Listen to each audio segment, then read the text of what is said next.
Judge Judy. You are about to enter the courtroom of Judge Judith Scheindlin. This is Judge Judy.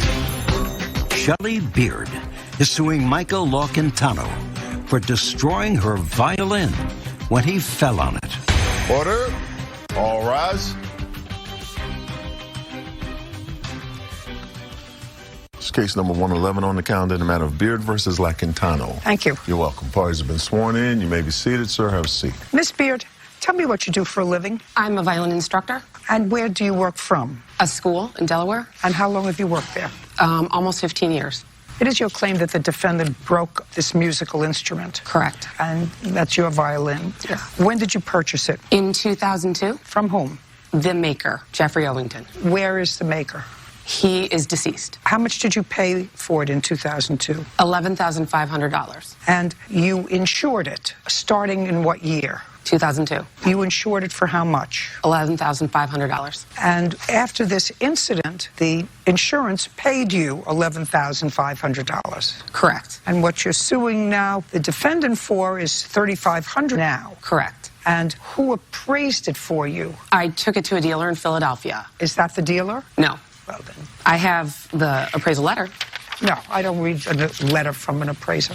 Okay. Did you purchase a new violin if you're a violin teacher? I haven't yet. I'm in the process of looking for another violin. It's kind of an extensive process to buy a fine violin. I have to try many of them. This particular violin, the maker is no longer alive, so it would be almost impossible for me to buy another violin the same. Well, that may be, Miss Beard, but if what you're saying to a fact finder is, in order to replace this violin, this is what it's going to cost. Correct. But I don't know how much you're going to spend because you haven't found a violin yet. Maybe you'll find a violin for $9,000. Maybe they're making good ones now for $8,000. And then you will have made money on your insurance. That's a possibility, right? Right. It is a possibility. So we don't deal in possibilities. The violin, a fine violin, it has appreciated. They don't... Well, that may be.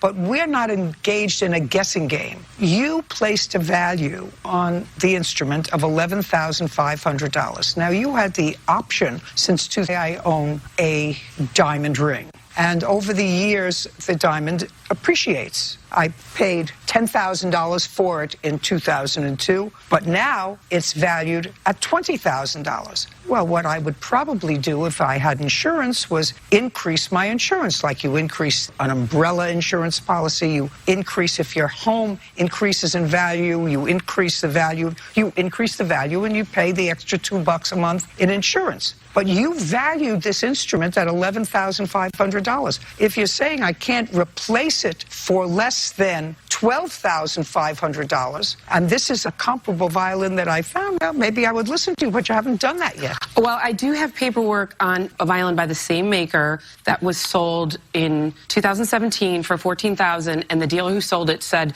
that because he's no longer alive and not making the current replacement value for this make of violin is $15,500. I know that you want to read that to me, but it's not relevant. You set the value for this violin. I didn't set the maker set it in 2002. No, you said it when you got insurance. I have to send an appraisal letter to insurance. The insurance company won't. That's okay. And I have that letter. What I said to you is, over the years, if it's increased in value, which is insurance, right now I don't have a value to replace that with, because you haven't said to me, I had to replace it. The $11,500 didn't cover the replacement. This is what I paid for it. I bought a new violin for $12,000. But right now you got $11,500. And if you find a violin for $5,000, then you've pocketed $6,000 from the insurance company, right? Right. I'm still lost. I had a loss. You have a violin. Because and you have $6,000. I have equity. And you have $6,000. That's not the loss. Appreciation equity. Okay. All right. Just curiosity's sake, did you fall on her violin? Not that I remember. Oh, okay. Well, that's a very good answer. Were you a little bit loaded? No, ma'am. Were you playing in a band? I was. Okay, and she was playing in the same band? We're in the same band, that's correct. And you fell that day. What day? Yes. This is May of this year, right? The 25th of May, correct. 5/25. So we're only about 4 weeks in. Miss Beard, When did you file your insurance claim? I have to look exactly. Right I away filed in the June. claim. It happened on Saturday of Memorial Day weekend, and I filed the claim on Tuesday because the insurance company was closed on Monday. And you got the check sometime in June. I had no idea how much this violin would have appreciated. There was no reason for me to know or think that it would have appreciated that much or how much. Just a second. It's all correct. And if you had an expert witness to testify as to the value of the violin, not somebody that gives you an appraisal. Somebody gives you an appraisal on a diamond for insurance purposes. That doesn't necessarily say what the diamond is worth. Do you understand? If somebody gives you an appraisal on something, sometimes it can be a little more, sometimes it can be a little less, depending upon what you ask for. So what I'm suggesting to you is you had no idea that it appreciated that much in value. And if that's the basis of your claim, that this violin appreciated and is now a Picasso and it's worth millions of dollars and he stuck his elbow through it, and while I paid $100,000, now it's worth $1 million, you need an expert. I have the... You're not an expert. No, a piece of paper isn't an expert. Well, this would be sufficient for the insurance company. But it's not sufficient for me. Okay. An insurance company may call your appraiser and say, on what do you base that? I had to provide this to the insurance company. They paid you the maximum of your policy. They said, all right, you know, she's been paying for 20 years. It was damaged. We'll give her what the value is. Just for my own curiosity. Does that thing still work? No, that's what it says in the letter. The letter... No, don't tell me what the letter says. You can't tell me what the letter says. That's the answer. It's not playable. Okay. Now, do you want to continue with this action, Miss Beard, against the defendant? Because if you do, it would be unfair of me to dismiss this case with prejudice if you want to get an appraiser. And you come from what state? Pennsylvania. From Pennsylvania. If you want to continue this action in the state of Pennsylvania, I'll be more than happy to dismiss it without prejudice so that you can refile in the state of Pennsylvania and get yourself an appraiser. I have the appraisal. Appraiser! Oh, an appraiser. Okay. An expert. What's your pleasure? I can either dismiss it because you don't have evidence, or I can dismiss it without prejudice so you can refile in the state of Pennsylvania. I guess without prejudice. Good. Hold up. Hold up. Hold up. We're not going to dismiss this without prejudice. I haven't said two words yet.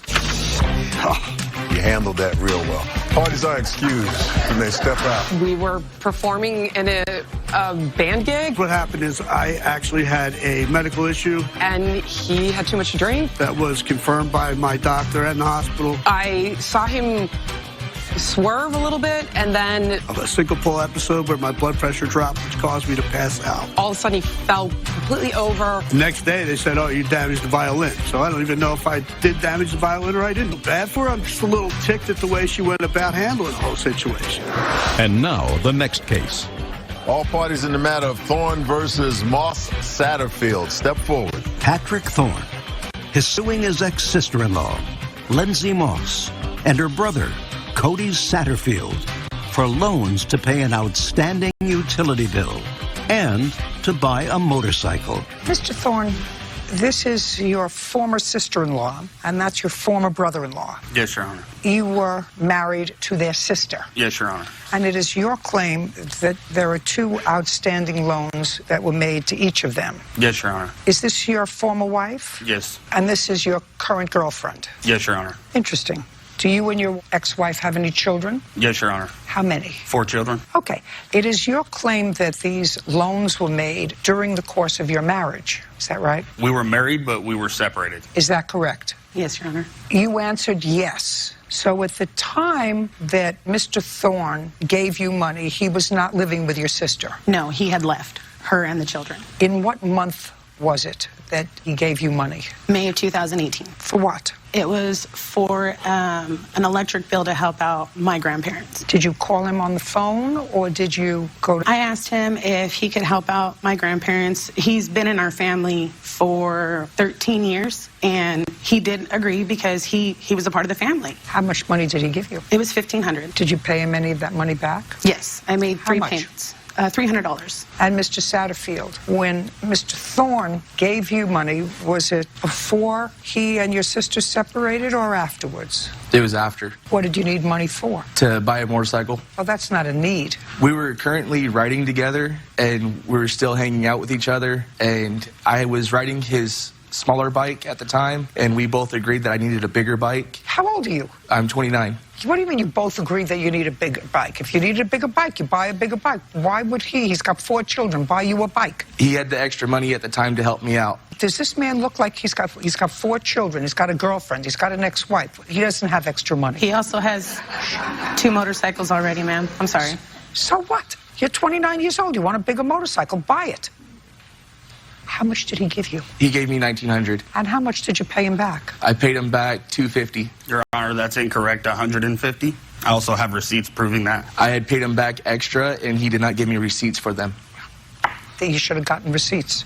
So now I'm going to come to these questions. Now you have both acknowledged today that these were loans. They were loans that you did, in fact, start to pay back. And at some point, you stopped paying back the loans. So first I'm going to ask you, Ms. Moss, why did you stop paying back the loans? Because in September, the house that my sister and her 4 children were living in, it needed repairs. And my brother and I spent a week repairing. In September. I made a payment in June, July, and August. In September, the house needed repairs. Which house needed repairs? The house my sister and her 4 children lived in. The house that was in his and my sister's name. Just a minute. So the house needed repairs? Yes. And you and your brother? Yes. Did the repairs on the house? Yes. Well, did you and Mr. Thorne have a discussion that you wanted to barter the remaining balance of your loan for work that you did on your sister's house? At the time, he was not speaking to me. Well, then, you have to understand, both of you, if that's, I assume, your defense as well. If that's your defense, it's not a defense. And I'm going to tell you why. Judge Judy continues in a moment. And later today, I somehow get the feeling that the dog would just like to say hello to the defendant.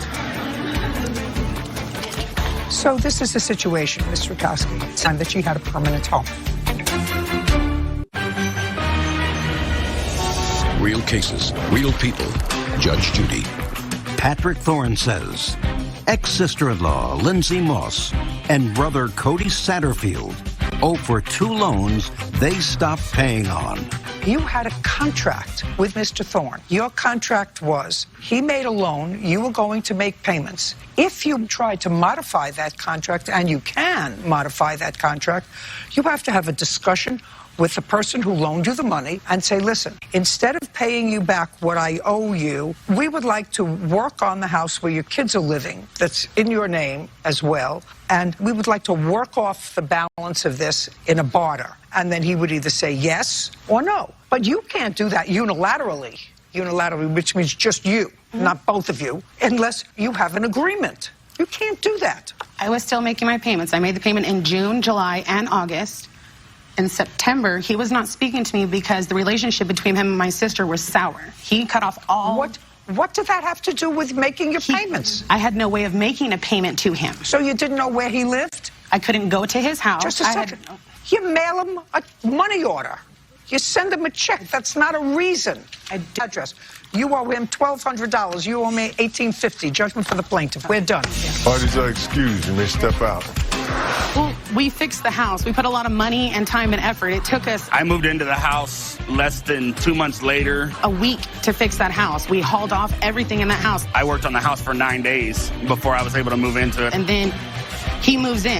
But I literally had to take a pressure washer inside the house and pressure wash the walls. Moves his girlfriend in, kicks my sister out. I mean... I don't think that they did $2,900 worth of work to that inside of the house. No, it is. It's hard to trust people. No more loans at all. And now, the next case. All parties in the matter of Valenzuela versus Rakowski, step forward. Iris Valenzuela is suing her brother's fiancée, Cassandra Rakowski, for vet bills and pet care costs. Miss Valenzuela, I somehow get the feeling that the dog would just like to say hello to the defendant.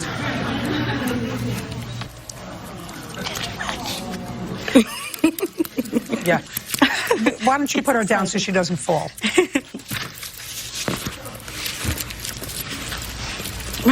No, not with Dad. Run over there. Oh, just friendly. She's very friendly. Yeah, she is. I would not have taken her to the hospital. She would not have been in the condition to admit her to the hospital. All the doctors found that the dog was sick. Who was taking all these drugs in your house? None. Those aren't drugs in my home. Real cases, real people. Judge Judy. Iris Valenzuela says her brother's fiancée, Cassandra Rakowski, left a sick dog in her care. She is suing for vet bills and pet care costs.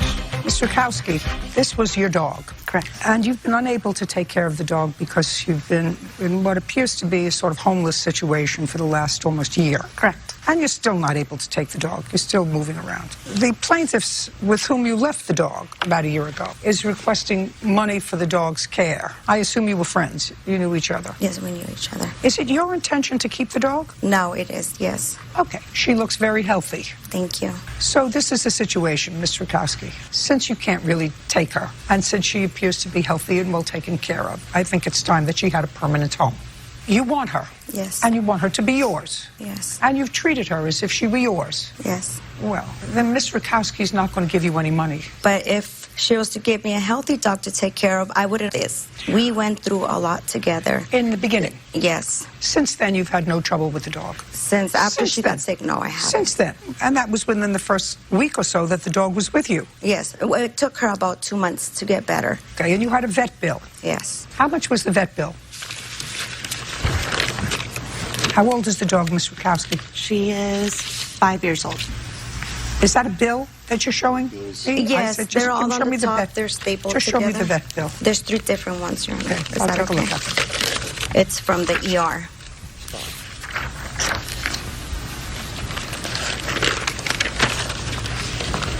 When you first asked the plaintiff to foster your dog, did you have intention of getting her at some point? I did. And so you understand that if it was your plan to get her, her vet bills, I'm not talking about food, I'm not talking about any other care, but the immediate vet bills that she had for the dog would have been your responsibility, unless you wouldn't have taken the dog to the vet and you would have let the dog die. So I would not have taken her to the hospital. She would not have been in the condition to admit her to the hospital for any reason. Well, all the doctors found that the dog was sick. Who was taking all these drugs in your house? None. Those. Judge Judy continues in a moment. Closed captioning sponsored by. Want justice? Go to judgejudy.com. Like us on Facebook and follow us on Twitter. On what date in August did you bring her the dog? She picked up Chassie from my apartment with 2 police officers on the evening of the 14th, around 10:30-ish p.m. She picked her up on the 14th? Correct. She took her on the 15th at the emergency room at the vet. She was sick. That didn't happen overnight. It was late at night. I took her, Yeah. and as soon as the clinic opened. She took her immediately. Yeah, you're responsible for these bills. $14.46. Judgment for the plaintiff. The dog is yours. Thank you. That's all. We're done. Parties are excused. You may step out. Judge Judy continues in a moment. And on the next Judge Judy. You said it needs oil. I asked her before I left if I put oil in the car, could I take it? Well, why do you think the car broke down? She didn't put oil in the right spot. She put oil in the transmission. Judge Judy. She had a lot of drugs in her system. No, there was not. Methamphetamine, cocaine. There was not any drugs. THC and anti... False accusation. Oh, I'm really happy. I get to keep Chassie. I just want the best care for our family dog, Chassie. I really love her. And I'm thankful that she is and will be in good care. That's the only thing that matters. She's with us.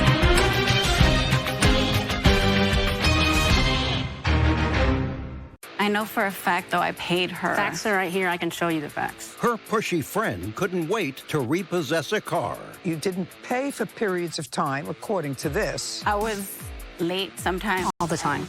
I'm just trying to help you. Don't help me. But you can only push so far. Something wrong with you. I mean, are you trying to make the person who has to decide this case dislike you? Judge Judy.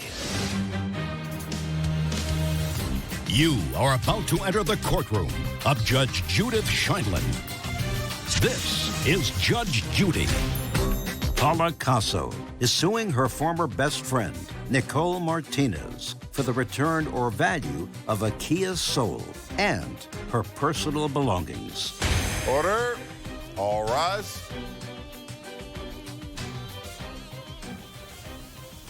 This is case number 92 on the calendar, the matter of Casso versus Martinez. Thank you. You're welcome. Parties have been sworn in. Friends for many years. According to your complaint, in 2016, Miss Martinez bought another car. She had a car on which there was a loan. Is that correct? Yes, ma'am. You made an agreement with her in 2016, according to you, to take over payments on the car. You would pay for the car, pay for the insurance, and when the car was paid off, it would be yours. Yes, ma'am. Is that the agreement? No, ma'am. That's baloney. I'm sorry, but it's not. I have text messages. I have everything. I can show you what I have. Okay, so what you're telling me is from 2016 to 2019, the plaintiff paid on the car, and she was just using it. After she finished paying off the car, she was going to give the car back Originally, to you. it was... She was going to give the car back to you. I'm getting your position. She paid on the car, and your position is that your agreement with her was that she was going to pay on the car and pay for the insurance, but when the car was paid off, she was going to give it back to you. She couldn't even pay the payment. She never made a payment. She never did it on time. She was constantly late. That's not what I asked you. And what I asked you was... I let her borrow the car. That's your position, that you let her borrow the car. I felt bad for her. She's my best friend. I've done a million things for her. I can name them. Miss Martinez, I just asked you a question. My question to you was, that's what you want me to believe, that she paid for the car, and at the end, when the car was paid off, she was going to give it back to you. She didn't even make the payment. She was constantly behind. She was 3 months behind when I took it away. Can I see 3 months behind. Can I see the title to the car? Where's the title to the car? The title is in my glove compartment. It's in the car that she has. Can I see the title to the car? It's not in the glove compartment. It's not there. I don't know what she did with it. I don't know if she stole it. I don't know what she did with it. The title is my name. The car's paid off. The loan is in my name. I'm not sure what else I need to show you. I have text messages. Just a second. It's very, very easy. The car was not in your possession from 2016. What month, Miss Casso? May. May of 2016. That's not true. September of 2016. December. Shh. December of 2016. September. There's something wrong with you. Probably. I mean, are you trying to make the person who has to decide this case dislike you? No, I would love for you to love me. No, just a second. Is that what you're trying to do? You said to yourself, I'm going to make the jury who has to decide the facts in this case dislike me. Your Honor. Out. Out. You, out. Perfect. Was the car in your possession from December 2016 until March 23rd of 2019? That was. So far, I've May 2016 to March 2019. I would like you to tell me, I have a lot of papers there, in what period of time did you have physical possession of the car? Multiple occasions. No, that doesn't answer my question. You want specific dates? Yes, that's what I asked for. Specific dates when between December, she says May, say December of 2016 and March of 2019, you had possession of the car. I don't have specific dates, Your Honor. Okay. How much were the monthly payments? $350 for the car and $100 for insurance. Who were they made payable to? I sent her the money. How? At first, it was deposit in her account or cash, and then as of October 10th is where I would send it through the Wells Fargo. October of what year? Oh, 2017. May I see the proof of payments from October 2017? Your Honor, I didn't ask you a question.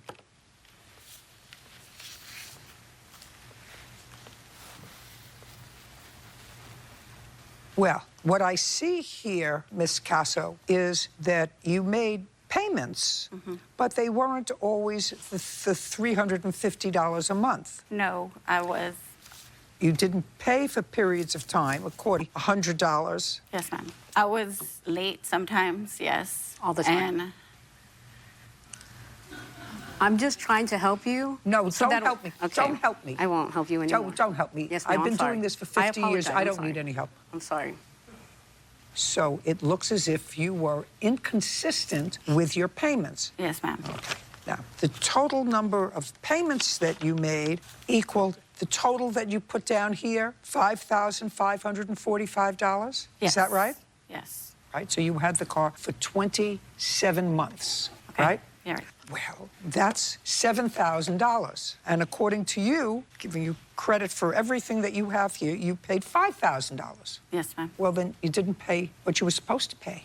Could you repeat that? You were supposed to pay $7,000, and you didn't. From what date? I'm giving you every benefit of the doubt. I'm saying it's from December. You are. You said it's from before that. Before that, it would be even more months. Yes. Well, there are some that are missing because I paid her cash or deposited her to her account. No, that's not true. I'm just going from these dates. True at all.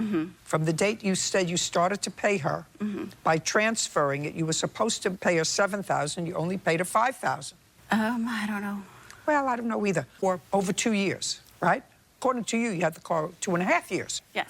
And all you put into the car in the 2.5 years that you can prove is $5,500. Yes, because I opened that account in May of 2017. All I'm telling you is you drove a car. That's Consider not it true this either. way. You didn't make all the payments you were supposed to make, and she repossessed the car. So I want you to figure it this way. If you rented a car for 2.5 years, you would have paid more than $200 a month for a car. I know for a fact, though, I paid her You didn't- everything that she needed. No, but it's not true according to Facts this. are right here. I can show you the facts.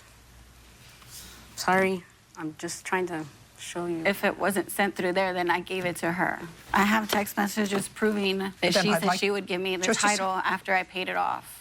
We thought it was going to be paid off in May of 2018. Again, And so not she true. sent me that it was going to be like 5 more payments. And so then 5 more payments, that's when it was paid off. She said, give me $1,450 and I'll give you the title. I'd like to see those text I'd messages. like to see them too. I'd like to see the text messages. And that was in November of 2018. You transferred $1,450 to her. I'd Yes. like to see the text message to her. If she says, send me $1,450 and I'll send you the title, then that makes it easy. Your Honor, can I show you what I have that I actually paid? No, not your... I think it's in the papers no. I gave you. Oh, well, you gave me more than I asked for. Okay, so maybe they're in the back.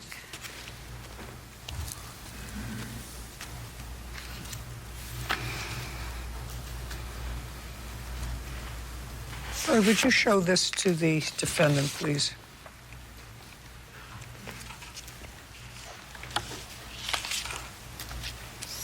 Her payment to you of $1,450 is reflected here 2 days later. I agree. Okay, and you told her you would give her the title to the car. Right, I agree, but this does not say $1,450. This is just saying when you pay me in full. She hasn't paid for the vehicle. No. I'm paying $360 a month, and I can tell you what I'm Listen. paying $360 a month. She's paying what she assumes is full for her. So maybe it is in full for what she assumes she's doing. We never had an actual conversation. This is just I saying... want you to read both pages of that text. You say to her, you owe me $1,450. You owed me $1,750. You paid $200, and then another $200. You owe me $1,450, and then you can have the title. 2 days later, she sent you $1,450. That was November 15th. This page in the back does not say that. Yes, it does.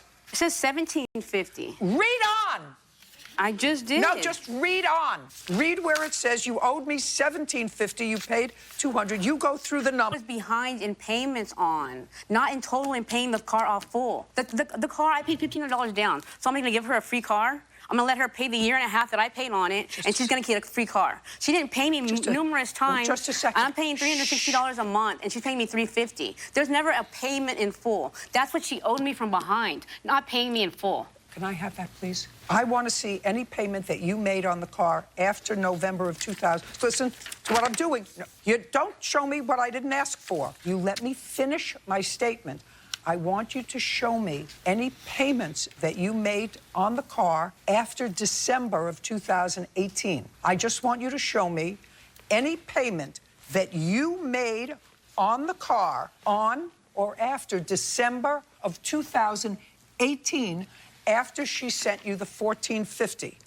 Just show me. Do you have any proof of payments of any payments? Of course not, because it was paid off. Do you have any proof of payments that you made on the car? Judgment for the plaintiff in the amount of $5,000. Your counterclaim's dismissed. We're done. Parties are excused. You may step out. I am happy with the results, but I do wish I got my car back. It's my car. My title, my car. It's very simple facts. I guess it was just a Altercation. A physical altercation. I just defended myself. Literally altercation. There's everything. It's all here. And yeah, that's great. Just an argument. I don't know. Because she's a drunk idiot. Drunk idiot. I have no idea. I guess she was never really a friend. I don't know, but I'm glad that she's not my friend anymore. Very glad. And now, the next case. All parties in the matter of King versus Willoughby. Step forward. Nicole King is suing 25-year-old Rebecca Willoughby for the return of money she paid for a Toyota Solara. Miss Willoughby, how old are you? I'm 25. Who do you live with? Myself and my daughter. How old is your daughter? 2 years old, Your Honor. When was she 2? May 4th.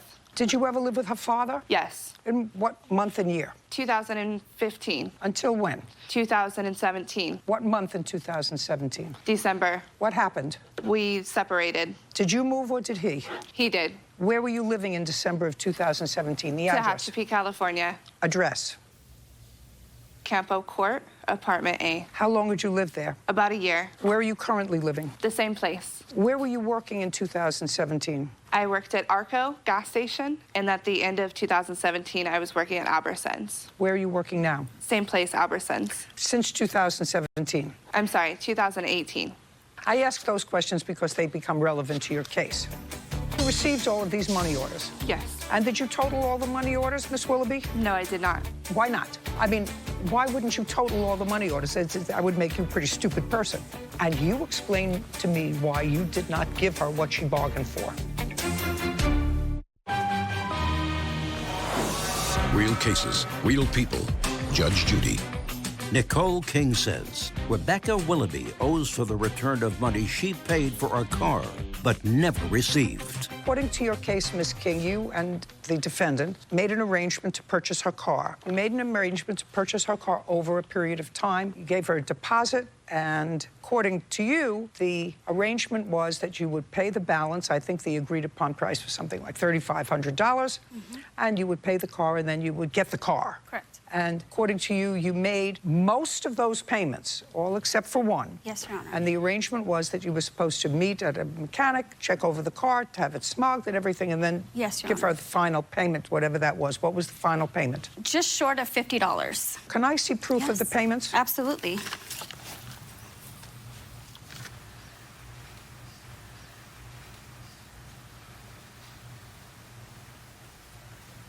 And you received all of these money orders? Yes. And why not? I mean, why wouldn't you total all the money orders?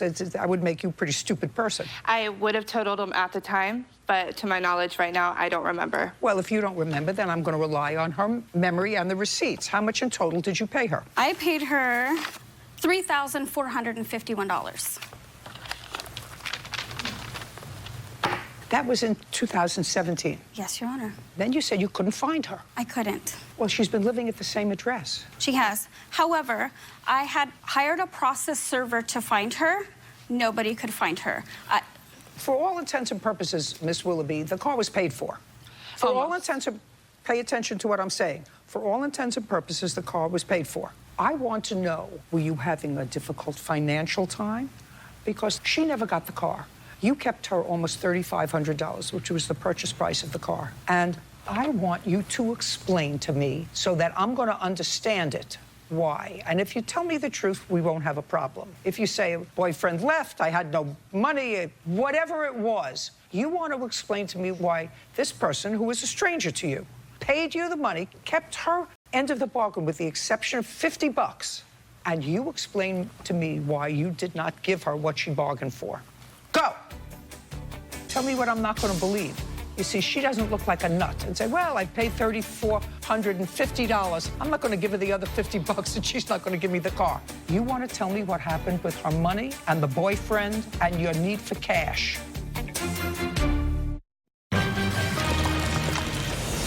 Real cases, real people. Judge Judy.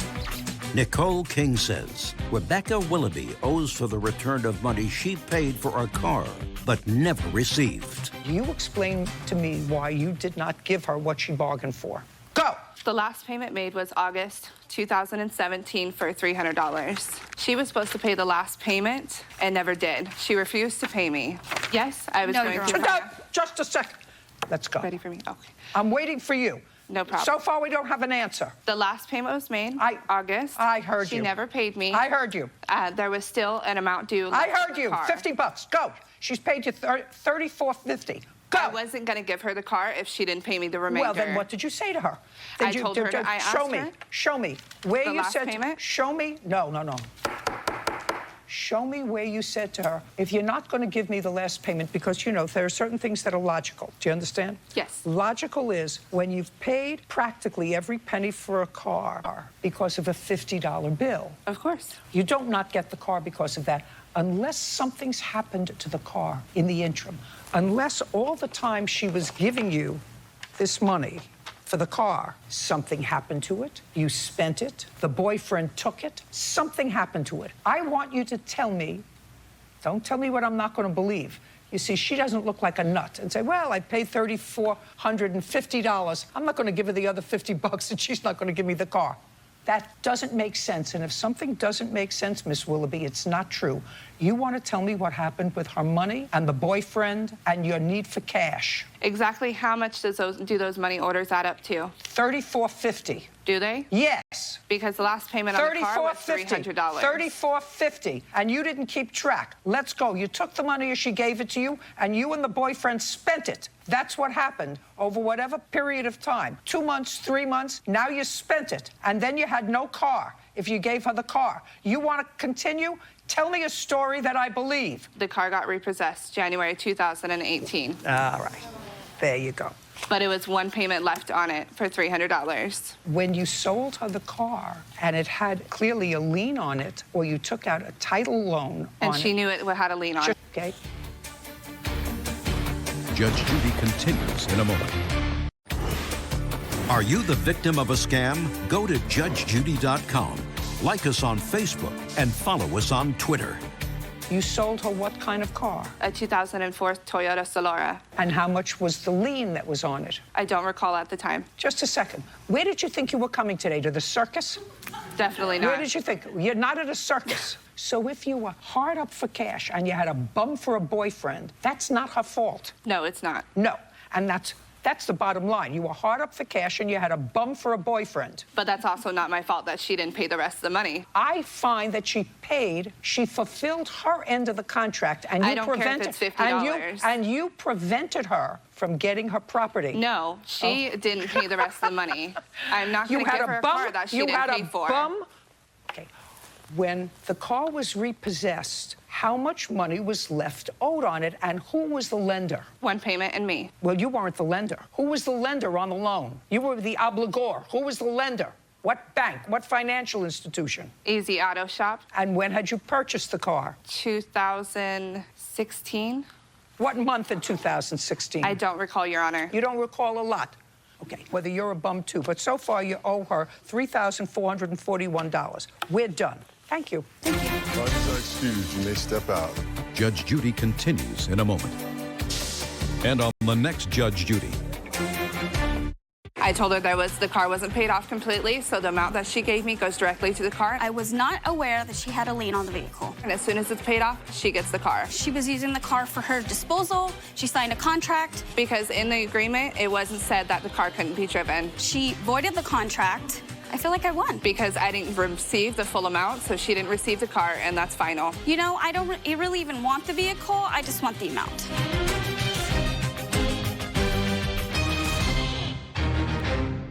The forecast was for fun of the sun. We planned a trip to go to Miami. It was supposed to be $800 for each of us to go. Now, you got the money, you bought the ticket. You had this argument, and she didn't go. a family's in for a stormy future. Your cousin accused you of stealing $2,600. I said, let them all take a lie detector test. I'll pay for it. The test results were negative. Yes, it was negative. I wouldn't want to go with you on vacation either.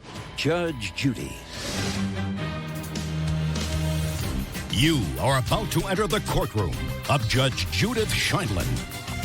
This is Judge Judy. Cousin Mia Coleman for a refund for an airline ticket, the cost of a lie detector test, and harassment. Order. All rise. It's case number 73 on the calendar in the matter of Marshall versus Coleman. Thank you. You're welcome, Judge. Parties have been sworn in. You may be seated. Ladies, have a seat, please. Miss Marshall, Miss Coleman is your cousin. You were planning a trip somewhere. According to you, you gave her money for that trip. About the same time, your cousin accused you of stealing about $2,600 from her. Well, she suggested that it could have been you. It caused a great deal of friction. Someone suggested that a polygraph test might resolve it. According to you, Ms. Coleman said if you took the polygraph test and passed it, she would pay for it. You took the polygraph test. According to you, you passed it. You showed it to her. You said you wanted to pay for it. No. Well, that's what you're suing her for, to pay for the polygraph test. That's another thing you're suing her for. And harassment and defamation for accusing you. So let's just get to the ticket. How much was the ticket and where were you going? We were planning a trip to go to Miami. And you gave her money? How much? First, I gave her $700, and then later on, I gave her $100. It was supposed to be $800 for each of us to go. Did she give you the $800? No. How much did she give you? She gave $800 booth money for the... Did you give the money to her? She gave it. It was given to me. Handed to you? Yes, it was handed to me. Stand up. What did you do with it? Don't go over here. She handed it to you. She hands me the money, and my cousin asked me, do you want me to put it up for you? And I said yes, and she put So then you money. gave, just a second, so that you gave the money to the defendant. I gave the money to the Fine. defendant. It was a reimbursement, Judge. The tickets were bought on February the 19th. I don't care what it was. She paid for her ticket. Yes. She didn't go. Oh, okay. Go ahead. We don't have to make this into a Supreme Court case. It's not a Supreme Court case. Right, yeah. You got the money, you bought the ticket. You had this argument, and she didn't go. She wants her money back. And what you're saying is that the ticket was non-refundable. That's what I read in your answer. That's what you said. So don't say no. That's what you wrote in your answer. I said yeah. Well, you were shaking your head no. Oh, no, I said yeah. No, you were shaking your head no. Sit down, please. Yes, ma'am. Okay. Were you supposed to go by air? Yes. And were you staying at a hotel? Was there a package? It was supposed to be a package, yes. It was a package. Okay. Did you go to Miami? Miss Coleman, did you go to Miami? Oh, yes, I thought you talked to her. Yes, I went to Miami. Again, you shook your head no. Yes, I went to Miami.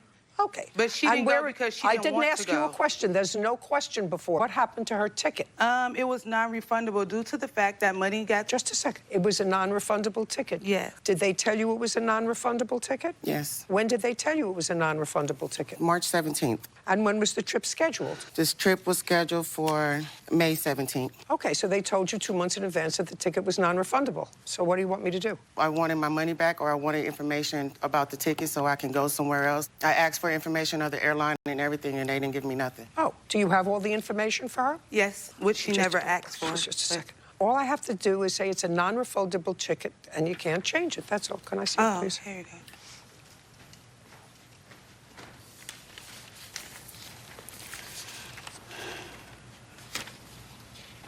Okay, the ticket was a non-refundable ticket. I didn't see that. Here you go. Would you hand that to her? I'd like her to see it. I asked for this, and I never received it. Okay. This doesn't have a date or nothing on here, but I see it says non-refundable. How much was the airline ticket? I think it was like $651. And she gave you a total of $800. Mm-hmm. What was the other money for? For the room. You know, she didn't use the room. Okay, what happened was LaShawna bought the tickets February 15th. March 14th, me and Michelle gave LaShawna back her money. Michelle and the room and everything together, so that's why she gave me extra money for the room. I have all the texts right here. I don't want to see the text. Okay. So far, you owe her $159. You don't owe her for the airline, just for the room. Okay. She didn't go. And she didn't go because... Because she didn't want to go. Well, she didn't. I could understand that. I could understand that. You accused her of stealing. Oh, no, I didn't. I have those texts, Judge. I didn't accuse her. I didn't accuse neither one of them. Okay. I have one, too. Good. Put it down. I read your answer. The next day, I discovered I was missing $2,600 of my hard-earned money. I didn't want to blame either of them, but I let them know that the money didn't walk away on its own. After that, Michelle distanced herself from me and started telling all of her family that I accused her of stealing from me. I never accused her, but she showed a very guilty conscience and was being very defensive. At that point, I knew she had to be the one that took my money. So that's what you wrote. Oh, yeah. Okay. Just say. So that's what you wrote, yeah, and that's what you swore to. After months that's of her don't try to talk over me. That doesn't usually work. So I wouldn't want to go with you on vacation either. Now, let's get to the polygraph test. So when did you discuss a lie detector test, Ms. Coleman? What had happened was Michelle's mother said that they all should take a lie detector test. Good. I said, okay, let them all take a lie detector test. I said we can, all three of them go at one time with my questions. I'll pay for it. Then I text which I have the text right here, and she gave me his number. I called him. He stated that Michelle already Don't had tell me what he stated. Oh. What he stated is hearsay. Oh, okay. Well, she already had an appointment for tomorrow at 1 o'clock. Did you go? They didn't want me to go. Did you go? No, they didn't want me to go. How do you know that? Because my auntie got Just a second. You have a whole bunch of texts there. Do you have text there where you say, listen, I understand you're having a polygraph test. I want to go. And they say, we don't want you to be there. Do you have a text that says that? I think my auntie said that verbally. Okay. And then I text the man my questions, and he never did reply, and then he switched my questions. Just a second. Did you ever tell her you didn't want her to go? No, I didn't. Okay. Fine. And the test results were negative. Is that correct? Yes. They weren't my questions. I don't know. Yes, it was negative. It was negative. And how much was the test? $325. Who else went for the test? Just me. Okay. We have counterclaim, money owed for a concert ticket. How much was the concert ticket? $147. When was it for? The I don't know what concert concert. was I don't want you to interrupt her. on. The concert was on 122. January 22nd? Yes. What are you talking about? This all started in March. No, that's okay. That's why you have to understand. Ticket. Here you go. Did you buy concert ticket for the plaintiff? Yes. Did you buy? That's a yes. Yes. And it was $147. Yes. When was the concert scheduled? April 19th. I thought you said what day were the tickets bought on. On April 19th? Yes, that's when the concert was. And she didn't go with you because that was after all this happened. Yeah, after she decided to push herself away. After all this happened, she did not go to the concert, but you had already purchased the ticket for her. Miss Marshall, did you know that your cousin had purchased the ticket for you? I do not know what concert she's talking about. Tell me what concert. Tell me what the concert. Snoop Dogg concert. Just a second. I ask a question, you give an answer. Tell me what concert you were all going to. The Snoop Dogg concert. And you had discussed that together? Yes. Tell me when you had discussed that together. Probably sometime in January. Do you recall that, Miss Marshall? Just be careful. Do you recall discussing going to the Snoop Dogg concert? Talking about it, yes. Okay. I'm going to deduct $147. Did you give her the ticket, by the way?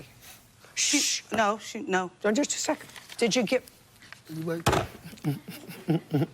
Listen, it's a confusing, very uninteresting case. So let me get through it so that I can... Did you give her the ticket? No, she distanced herself. Just a second. No. The answer is then you don't get the money back. You mail her the ticket. How if she distanced herself? I don't care if she distanced herself. She's not paying you for the... Listen, you're looking at your papers, not paying attention. That's why you're going to lose. To you, Judge That's Judy. why you're going to lose. Listen to me. If you had mailed her the ticket that you bought her and said, listen, you want to go, go. You want to send somebody else? Fine. You want to try to sell the ticket? Fine. I'm not interested that she distanced herself. Even if she said, I'm not going to the Snoop Dogg concert now, I have the texts. She's not going now. The tickets were already bought. Text is not plural.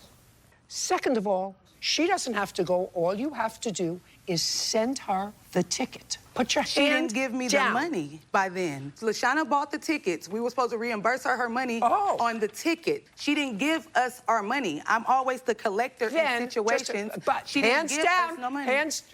hands down. Then take somebody else or sell the ticket. Take somebody else or sell the ticket. $474. You have any other thing in your counterclaim? Yes, Come on, fast.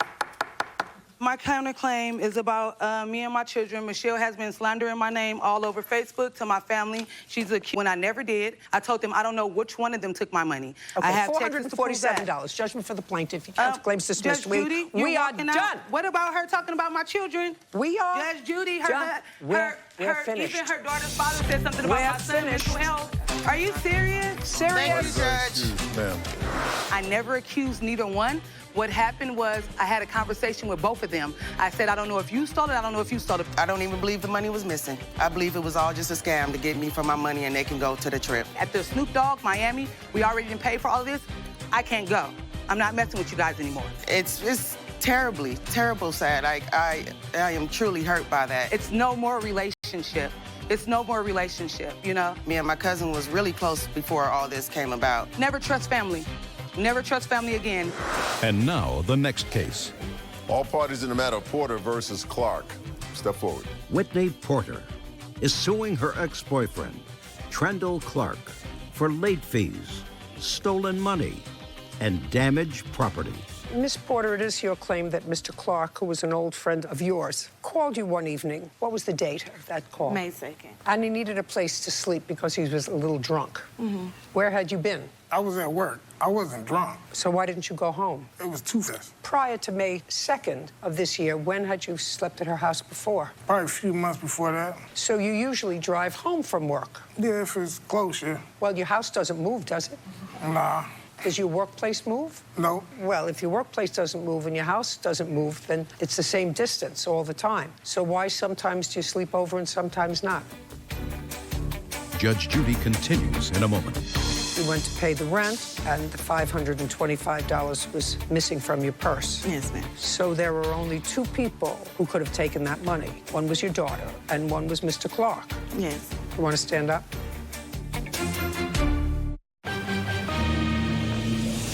Real cases, real people. Judge Judy. Whitney Porter says ex-boyfriend Trendle Clark stole money from her purse and ruined her futon. So why sometimes do you sleep over and sometimes not? Just felt like stopping at the time and just staying over there. What kind of work do you do? Construction work. Was May 2nd a weekday or a weekend? Weekend. So it must have been a Friday. Yes. What time did he get to your house on Friday night? It was like 2 or 3 o'clock that morning. He called me. 2 to 3 in the morning. Well, what kind of construction do you do? Working on houses. Later, I got 2 jobs. I could security guard that night, so after I got there to go home. Where were you working security? At a club, nightclub. And what time does it close? 4. So you left early? Yeah, about 3. Was the door open for you, or did she open the door? It was open. And you went to sleep on the futon. Where did you sleep? In the bed. With whom? With her. Had you done that before? Yes. Did you ever sleep on the futon? No. Who do you live with? I live with me and my 2 children. How old are they? 13 and 4. 13 is? My daughter. What's her name? Tatiana. Mr. Clark, how long have you known the plaintiff? Long time, since we were kids. How often do you have a sleepover? Every once in a while. Ms. Porter says that you took some money from her wallet. I don't know nothing about no money. Okay. This is your claim, Ms. Porter. You claim that the defendant came over, he was drunk, he slept on your futon and damaged it, and you claim that he took money that you had put away for rent. Yes, ma'am. Do you work? Yes. For whom? Mobile Link is Cricket. It's a cell phone company. When had you cashed your daughter's check? It was cashed the night before. And she gets that check every month? Yes, ma'am. For how long? She's been getting it since she was about 5 or 6. Is your daughter in regular school? Yes. How much cash was in your purse? It was exactly $525 in my purse. After you drove your son to school, came back, and $525 was missing from your purse. Yes, ma'am. So there were only 2 people, really, yes, who could have taken that money. One was your daughter, and one was Mr. Clark. Right. Has Mr. Clark ever taken money from you before? No. You have this sort of arrangement with him periodically, where he stays over? I believe him, you know. Yeah, we, Okay. Yeah. Fine, that's enough. You don't have to say anything. And the person who told you that she saw Mr. Clark rifling through your purse was your daughter? Yes. You want to stand up? Judge Judy continues in a moment. I never even talked to you again after you told me you was gonna give me your check on Wednesday. I want to know why you haven't spoken to each other since then. Because he's stubborn. I couldn't tell you. I'm believing you less, Mr. Clark. Real cases, real people. Judge Judy. Whitney Porter says ex-boyfriend Trendle Clark stole money from her purse and ruined her futon. How did you get to school that day? My mom. That was after she took your brother to school? Yes. How far is the ride? Like 10 miles or something like that. So you were in the car with your mother for a while? Yes. And you had plenty of opportunity to tell your mother that when she was out taking your brother to school, you told your mother. How much later? I went to school and I was thinking about it. Like, should I tell my mom? Well, that's something that you tell your mom immediately as soon as you see it happen, and then she goes in the car. She's in the car with you, taking you to school, right? No, I was thinking, like, why would he take my mom money? And my mom been through so much with him, and I was just confused. Okay, you can have a seat. Other than your daughter's testimony, do you have any other proof that Mr. Clark took your money? No. Not enough for me. It's not enough for me. You understand why? No. Well, it's easy. There were two adults in the house. Mr. Clark, who you've known for how many years? Since we were 13, 14. And he's never taken anything from you, right? But who else would take it? Your daughter. My daughter's not going to take my money. I don't know that. You see, I don't know. And if there's an I don't know at the end of a question that I have, then I can't find Mr. Clark guilty of taking your money. There are certain things that I do know. I know that Mr. Clark denies taking your money. But he also told me on the phone that he's going to pay me my money back or that following Wednesday when he got paid. Did you say that to her? I said I would help her out, just being a kind person that I am. Yes, I did say that. No, let's go back. She called you on the phone, and what did she say to you? She said the money, whatever money that's missing. Did Mr. Clark say, I don't know anything about whatever money is missing? Did he say that to you? He said, I don't know, but I'll help you. I'll give you some money, some of your money back on Wednesday when I get paid. Those was his words. So, you know, that's basically letting me know that Well, no, there's a word back there. Did you use the word back? No. Well, tell me about the conversation then, Mr. Clark. She just called me, said the money's missing, well, I need help paying the rent. I said, okay, well, when I get paid, I can help you out. That's all I can do, because I can't do nothing else. I don't have your money. And that was it. Offering to help her out, to help her with her bills, so she wouldn't lose her house. But I also haven't heard from him since then. Like, he has not brung the money or nothing. I have not been able to get in touch with him or nothing. He don't answer. Well, nothing. Then, Mr. Clark, let's go further, because it's getting more convincing to me. Judge Judy continues in a moment. Want justice? Go to judgejudy.com. Like us on Facebook and follow us on Twitter. Now, if you said, I'll help you out with my next paycheck, and this was May 2nd, did you help her out with your next paycheck? Nah. Why? I called her and just left her alone. What do you mean you called her? I called her back after she called me, and I just left it alone after the situation where she had said she already paid her rent. She already took care of it. Who told you she'd take care of your rent? I got help from the agencies that help you with your rent, but I never told you that. I never even talked to you again after you told me you was gonna give me your check on Wednesday. So how could I have called you back and told you that? Now, don't speak to each other. You speak to me. I want to know why you haven't spoken to each other since then. I couldn't tell you. I'm believing you less, Mr. Clark. $525 was taken? Yes, ma'am. Judgment for the plaintiff. We're done. Thank you. Thank you. Parties are excused. You may step out. Judge Judy continues in a moment. And on the next Judge Judy. She knew it wasn't right. She knew I didn't take the money. She knew exactly what was going on. I mean, I know he took my money. There was no other person. My daughter's not gonna steal my money from me. Her daughter was lying, she lying, and I just left her alone at that. Because he thinks that I have money and I don't have money, and that's just what he do. Yeah, to be a thief, I've been knowing her for a long time, but it's over with. I ain't got nothing else to deal with it. I just hope that we just keep our distance like we've been doing. It's still gonna be the same. I ain't worried about it. It ain't gonna hurt me. No more late night calls.